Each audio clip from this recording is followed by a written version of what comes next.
Hello guys! Yes, kasama ko ang aking pinakamakulit na pamangkin. So, ayun na nga, yung ministry ko. Umuwi ako sa amin, sa province namin kasi nga, work from home ako noon at saka pandemic at that time.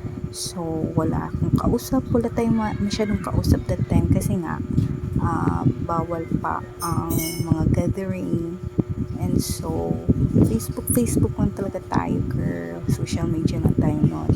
So, after nun, yung lalaki na nag-message sa akin sa Instagram. First, akala ko talaga Pinoy siya. So, ignore ko lang kasi di ba may mga tao na pag hindi mo pinapansin yung message nila, parang i-delete nila yung ganun. So, after 2 weeks, nakita ko, nandun pa rin yung message niya. So, ayun, nung curious ako, tinignan ko, at saka yun, nakita ko a fam Americano girl. So, bago pala niya ako i-message, meron na pala siyang babae na Filipina sa dating app. Pero yung dating app na yun, kailangan niyang magbayad para makausap niya yung babae. Kasi yung asawa ko, ayaw niya namang magbayad dahil nga hindi naman niya sigurado kung magre-reply yung girl.